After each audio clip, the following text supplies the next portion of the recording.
right, everybody. How are we doing today? It's a nice chilly morning, Thursday, December 3rd, 2020. I'm Perrin Lovett, and this is the Prepper Post News, courtesy of Freedom Prepper. I sincerely hope it's a little warmer wherever you are. And, just to take a second to talk about where people are. We're, of course, based in the United States, but we have viewers that I'm aware of in places as far away as Canada, right next door, also in Turkey and Argentina, among some other places. So welcome to everybody, and let's get right into it. As always, we're looking for your comments down below in the comments section at YouTube. You can also catch us on Anchor, Spotify. I think we're now with the Google Podcast and the Apple Podcast apps. Just tell me what you think about the featured topic or any topic today. Let's not have any spam. Don't care about cheap sneakers, and let's keep the comments intelligent as they have been. Don't really care much about the Kraken tube. So let's get right into it. Today's feature is what they think about us, or what they think about you. And who are they? Well, we can call them any name we want to. They think that they're better, so let's call them the betters. And this I was thinking about this, and then somebody summed it up terrifically. I'd like you to meet David Ferris. He is a political science professor, and for some odd reason, being a college professor, he's a leftist. He's also a very smart man, and he has some rather strong words for all of us in a recent op-ed at The Week. And the title of his column is "Americans Are Choosing Death Over Deprivation." And what he's talking about is last week and Thanksgiving, with Americans, celebrating with their friends and family the way they always have. Well, that's choosing death, because you see, you and I, we're not college professors. We don't write left-wing op-ed pieces. We have to rely on YouTube to tell us that the AP says Joe Biden won the presidential election. So he wants to better inform us. So let me just read you some of his words. I've got a link to this and all the other stories over at freedomprepper.com. This past week, Thanksgiving, millions of Americans joined together in total defiance of all public health advice for another round of infecting and killing their loved ones, while ensuring that the nation's medical professionals will face several more months of risky, grueling, emotionally draining labor trying to keep a country full of heedless jerks and credulous conspiracy-mongers alive. Rambles on a bit. It honestly doesn't get any better. This part jumped out at me. And remember, listen, heedless jerks of America, you're just being selfish. He calls you oafs for cutting up a turkey at the dinner table the way you have all your life. This kind of behavior is evil, selfish, and cartoonishly destructive. It fills me with incoherent rage. This country is full of people who have completely lost their way. Give him that one. One of the most infuriating things about all of it is that the gobsmacking selfish actions of your friends and neighbors will serve to counteract the sacrifices of those who have spent the past 9 months trying to do the right thing. Projection. The past 9 months we've been told that, we're all in this together. Whatever this is, it doesn't make any sense anymore. It all runs together, but we're all in this together. We all have our part to play. I am going to keep playing the part of a guy who enjoys freedom and is a little skeptical of scare tactics and people projecting their fear and rage and oafishness onto to all of us, people in flyover country. He's not the problem. Mr. Professor Ferris is not the problem. But he is just a symptom, and he did a great job of summing up the way that the elites look at all of us. I want your thoughts on that. And I would suggest that maybe his incoherent rage doesn't come from watching, people like you and me, carve a turkey or watch a football game or go shopping. Maybe it comes from something else, and it's his, not ours. But here are some more heedless jerk, conspiracy-mongering headlines floating around the news. I saw this one the other day. Michael Snyder had it. I should have remembered this. As part of this year of making sacrifices, remember that, we've all got to sacrifice. They don't, but we do. We've been told that we're in for a dark winter. Who said that? Well, the AP President-elect Joe Biden says that. It's going to be a dark winter. Some people say a vaccine is here. It's going to, warp speed, Mr. Spock. We're going to cure it with the vaccine, but it's still going to be a dark winter with millions and millions and millions of deaths. Where have we heard dark winter before? Mike brought this up. I had forgotten, or I chose not to remember. Same thing. Back in 2001, there was a war game played, and it was called Dark Winter. And it had to do with a biological catastrophe, like a pandemic in America, and how that was used to do things. So take a look at that story. We don't really have to read about it as we are living it, and we're being told that no matter what we do, we're just a bunch of oafs and jerks. But back to the vaccine. Ann Barnhart had I've got a couple of her recent articles from this week. They're just great. It's about what the vaccine means, and they're rushing to get it through. Normally it takes decades to develop a vaccine. Any drug that comes through the FDA, like any other federal agency, has to meet all kind of onerous testing requirements, unless they're all waived and it just gets rammed through. But what it means for you is you either take it or you don't. And if you don't, then you may not have a job, you may not be able to travel, they might close your bank account. And then she gets into what else it might do physiologically, besides fight off something like, a virus. The virus. Johns Hopkins has been providing information along with the CDC and the World Health Organization all year about what the coronavirus is and what it's doing. And they recently published a little story that John Rappaport talks about. I'll leave this for you to read, about the total number of deaths from or with this disease. And they explain that the numbers may be a little off. And you might have noticed that if you had been looking at some of the information from the CDC about who dies with versus from, and also the total number of deaths from all causes. It's almost like something doesn't add up, and this new study explains that. And then they rush to retract it, essentially.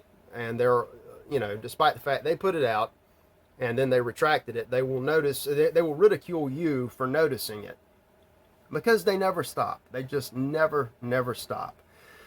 Elsewhere in the world, this thing that is, the Black Plague upon us again, it's so bad that a 101-year-old woman in Italy gets it 3 times and manages to survive. Congratulations, Maria, if you happen to be watching. So what's the solution for all this? Well, they want to modify your behavior, and Mr. Ferris is right, Professor Ferris.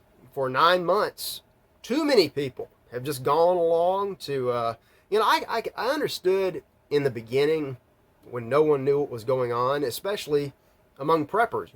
We've spent years talking about what happens if something bad like a pandemic happens.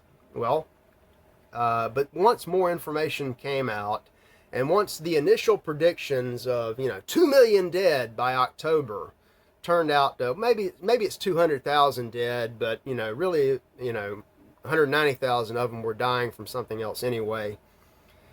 People started asking questions, but still the from all the sources, the recommendations remain the same. Don't have Thanksgiving. Don't attend a political rally. Don't go to Sturgis to ride your bike. But what do we know about these super spreader events? I've got a CBS story, I think out of Dallas, and I've seen something else about this. They're thinking now that supermarkets and large retail stores are where this thing really spreads around. Now we know, we had Thanksgiving last week, and we were all so selfish. So I would expect this, maybe not this week. Next week, we're probably going to see the 2 to 10 million deaths because we're all so selfish, getting what we paid for. But if you go to the big supermarket, you pay for your groceries. Do you pick up Corona? I've been going to the supermarket just about once a week during this whole thing, and not so much as a sniffle. But the big retail stores, even if they are, let's give them the benefit of the doubt. What if they are the places where this thing spreads around? What's the solution? Well, the solution is for them to stay in business and keep making money. Meanwhile, your small businesses, the mom and pop places, are going out of business. I don't have it, but I saw a story out of New Jersey. Something like 25% of small businesses in New Jersey are gone this year. And nobody misses them, because small businesses are run by and for small people. And we're just a bunch of selfish idiots. So, get what you take. If you live in the UK, I got another story here. You need to take the vaccine. You need to get your health COVID passport for international travel, or even domestically if you want to do such exotic things as, go get a beer at a pub or go see a movie. This is not just in the UK. We talked about the airlines recently. Somebody has a plan, and it's in the advanced stages. If you don't go along with this, they're going to try to make your life just as rough as they possibly can. So it's important to question everything, not just what they're saying. I don't have all the answers. You don't. That's why we keep asking questions and looking at information. But when you look at their information, pay attention to the whole thing, because they will sometimes come back and admit that their numbers, their calculations, whatever they are off. And they know it. And they'll admit it. And things are fine and dandy until you notice, and then it's your fault. Got a Wall Street Journal story about unemployment numbers. And what do you know? The Labor Department weekly reports and jobless claims may have been published with some flawed estimates of this and that. So says the Government Accountability Office. Well, that's strange. Actually, it isn't at all, because if you know anything about the way they tabulate, well, really all their numbers, but especially unemployment in the United States, they've been doing a lot of tinkering with the stats for since the Carter administration that I'm aware of. Every time unemployment goes up, they want to make things look better in keeping with their various programs and agendas. So they just count the way that people are, counted. If you were making $80,000 a year full time, but then you lose your job and you make $15,000 a year part time, well, you're employed. You're not part. Or if you give up and you just stop looking, you take early retirement. They have all kind of ways that they fudge the numbers. And who is it? There's a group called Shadow Stats. They don't make stuff up. They just use the pre-Reagan methodology. And if the government says we have 5 or 10% unemployment, you could double or triple that. So nothing out of the ordinary until you notice it. And got another Barnhart link here. She did a good job of just summing this up and giving us a really hopeful quote that you've probably heard or read before. I'm going to read it to you again. But about rumors, people make fun of conspiracy theories, and it's important not to fall for everything you hear or even read from any source. But do be aware of what's out there, and take a look at the way that certain people, the usual suspects, respond to things. I saw this before Miss Barnhart wrote it up. There was a tweet went out, and then it later appeared on the Chans, which are, you get what you pay for there. And it was about Gina Haspel, the director of the CIA. And it was a rumor floating around D.C. that she died. And then there was a double rumor from rather suspicious sources that maybe she died over in Frankfurt during some kind of raid on a server farm. Totally unsubstantiated, but it's just interesting. Rather than, having her do a press conference or just coming out with a statement that says no, that's obviously false. The Twitter account that originally kicked this off, guess what happened? Yeah, suspended. And then with the certain events in Germany that may or may not have occurred back around election night, they've got a ready response, and they've been running with it. Even before people start to say anything, they're putting out a counter explanation. And this is one of the little giveaways about the cacophony journalistin phenomenon. When different sources essentially tell you the same story, and they offer explanations that nobody really asked for and don't really fit the facts or the allegations, even the baseless allegations, it's something to look at. So we have this rumor about U.S. black hats versus white hats fighting it out over a computer database in another country, and the AP, which by the way called the presidential election for Joe Biden, and Reuters and the New York Times all came out with definitive statements that this did not happen. There's absolutely no proof. Exactly like they said there's no proof of election fraud, except for all the proof that we're seeing. The AP and Reuters are news services. Your smaller publications, can't have field reporters everywhere, so they rely on this pool of resources, and these are separate. These are it's like Ford and Toyota, big your different brands, and those are the two biggest. The New York Times is technically large enough still to have some independent field operatives, so they kind of count as a quasi third. But three news entities that operate, you would think they operate separately. They come out with almost identical explanations, and they start denying things that nobody really brought up. There's a company called Seidel that is a competitor of Dominion Voting Systems operating in Europe, and they say, well, nobody raided those offices. Well, nobody said anything about offices, and there's no connection between that company and George Soros or Bill Gates. Who said anything about that? And if you start looking, I've got an information resource down here we'll get to.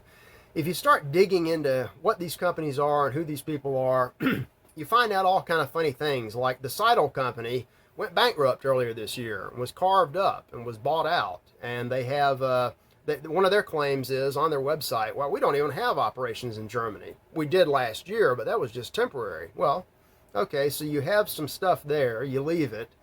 A new company buys it, wants to lease it out. So technically, no, you're not involved.